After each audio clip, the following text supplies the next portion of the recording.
you talk about, how important is it to win out here in a jiu-jitsu match? Like, everybody views it so important. The thing is, from the beginning, when you're a child and you have your parents, pat you on the back and they tell all their friends how you won, your soccer game and how you scored 2 goals. So you spend the whole day with your mom and dad telling everybody how good of an athlete you are in whatever sport you played when you were 7 years old. And then as you get older, it continues. You do good on a math test. He got an A on his math test or whatever. It just continues. So you only get praise for any time you do good in something. And you start to literally build your identity around those praises. So now you're 17, 29, 35 years old.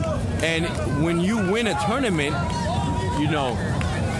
2 years ago, everybody congratulated you, everybody gave you hugs, high fives, and how good you are. So you just want to feel that. You want to be told once again how special and how good you are. And you only feel special and good when you perform and you succeed or you come out on top. And that means in jiu-jitsu that you tap the person out. So people aren't getting patted in the back and told good job when they're getting beat. They're saying, hey, it's okay, there's always another one. There's always another one, and just keep training. And, he was a good fighter too, and you'll be okay. We'll train better for the next one. That's what you hear when you lose. Instead of, hey, you did great. You got tapped out, but you got tapped in, a minute and a half instead of 30 seconds. Or, for example, my friend Mark Munoz just lost in the UFC last week, and he got knocked out in round 2. But I'm thinking, man, you did good. You didn't get submitted from the bottom of the side mount. You were looking like a jiu-jitsu black belt because you were very patient and you were not panicking to escape from underneath somebody's side control. So therefore, you did not throw yourself into a submission. So you have to always see and reward the person for what they did that was good. And there's always something. Even if you lose in 4 seconds, it doesn't matter. You stepped on the mat, and by stepping on the mat, you did what 99% of the world does not do. And there was the same for stepping into the cage. If you step in the cage and you get knocked out in 10 seconds, great. You signed up, you trained for it. Just getting to that point of getting in the ring alone is a victory. But it's not appreciated, it's not talked about. Let's go back to the drawing boards. You got knocked out in 10 seconds, let's go train more boxing. Fine, you can train more boxing. Or maybe your boxing is what's beating you up. Maybe so there's always something good and positive to find in the experience. And a lot of times the competitor is not aware enough to see that. They walk away getting tapped and all they feel is like, man, I lost. But talk to me for 3 minutes and I'll explain to you that your loss means nothing and nobody in the world cares that you lost except for you. And you only care because your instructor, because somebody around you congratulated you one day when you won. And your instructor, when you're training and you're sparring in your school, is always telling you to get off your back and, don't tap out, posture, fight. So overall, my whole thing is that if you take it more playful, that you will actually get better. When you start sparring at your academy, like you don't care, you let everybody mount you, let everybody arm lock you, you will get better.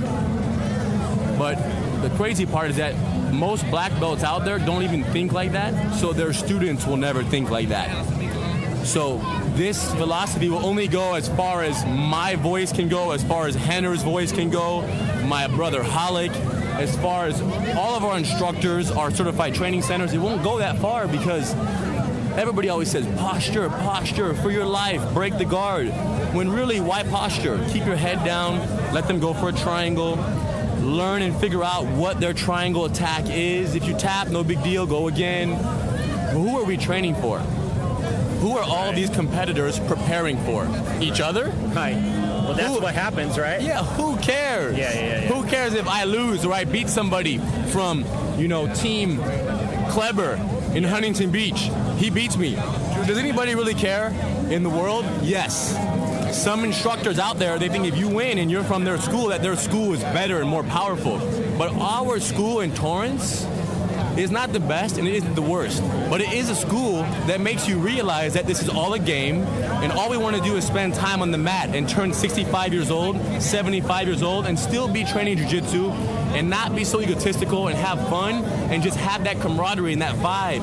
If you get too competitive, you will not last 10, 12, 15 years. 1% of people who train jiu-jitsu go to black belt. The rest, where are they? They took it way too serious. So they get burned out on it? They get disappointed? They feel like a failure? Well, they once again think that it matters. Yeah. They start saying, you know what? Oh man, this guy, he's younger than me. He's getting better. I'm getting a little bit. I'm not as strong anymore. I catch myself thinking that. I'm a little too old. I'm not as strong. I'm not as fast. You know, I got too much work. I can only train twice a week, so therefore I'm not going to be good enough. No, twice a week for 40 years is great. Yeah.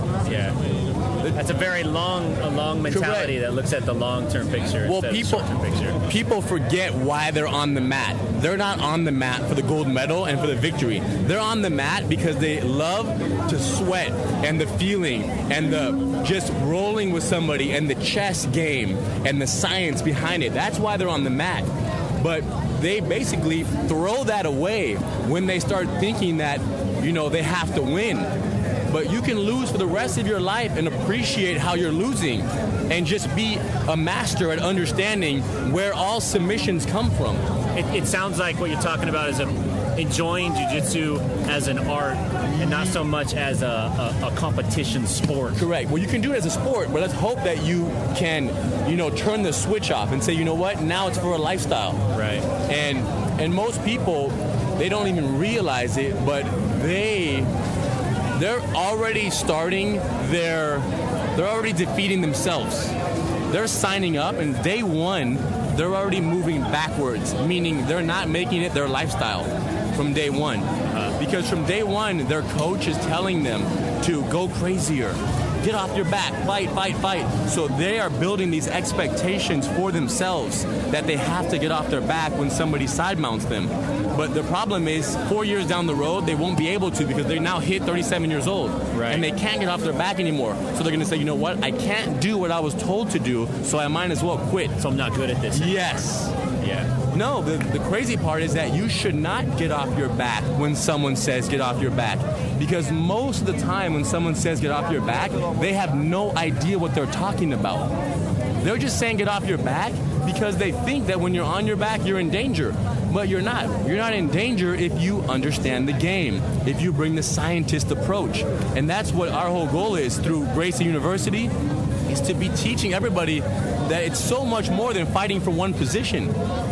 Jiu-Jitsu, it's to teach you techniques and principles that you can apply to everyday life.